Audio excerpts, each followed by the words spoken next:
Direction l'Allemagne, chauffe, oui. Retrouver Hugues Huet, parce que justement, en Allemagne, on a bien besoin de chaufferette en ce moment, vu qu'une vague de froid et de neige est en train de s'abattre non seulement sur l'Est et le Nord de la France, mais rien en comparaison de ce que vivent, Hugues, bonjour, les Allemands, et notamment dans le sud du pays et en Bavière. Oui, mais cela n'empêche pas les Allemands d'en profiter. Bien au contraire, ils s'en réjouissent.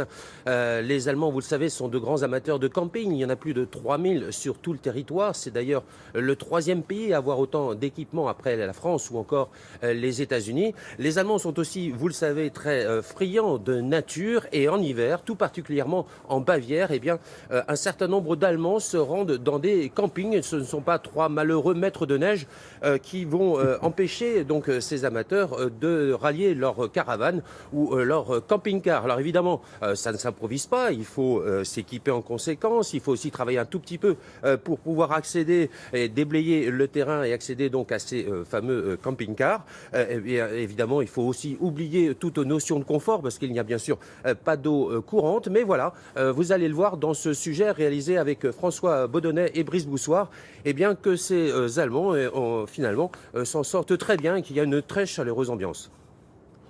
Pour rejoindre sa caravane, Hans doit se faufiler au milieu d'une tranchée de neige.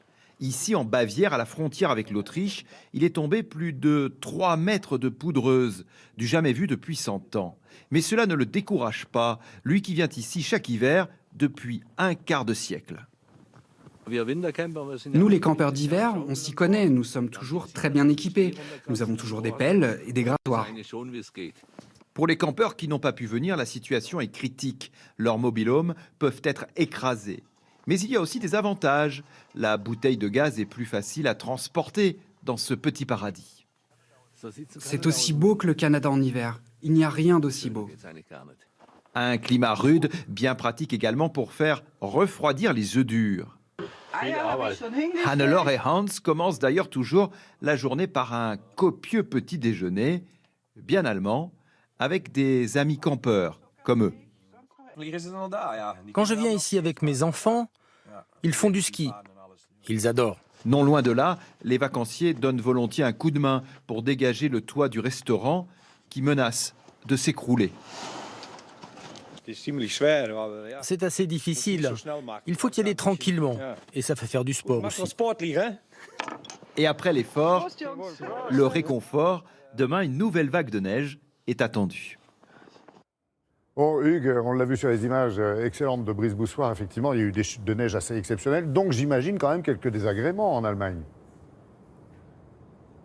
Ah bien évidemment, parce qu'avec 3,30 mètres de neige en l'espace de 15 jours, eh bien, même si les Bavarois sont habitués donc à ces séquences hivernales assez rigoureuses, eh bien, il a quand même fallu appeler 2500 soldats pour déblayer les routes, ou encore rétablir les services publics au plus vite. Il y a eu un certain nombre de désagréments des vacanciers, environ 1 millier, qui sont restés coincés dans leur station de sport d'hiver à cause d'une avalanche, ou encore, et ça va rappeler quelques épisodes malheureux aux Franciliens, eh bien, une autoroute rendue inopérante, impraticable, à tel point que des centaines d'automobilistes sont restés coincés dans leur voiture toute la nuit durant.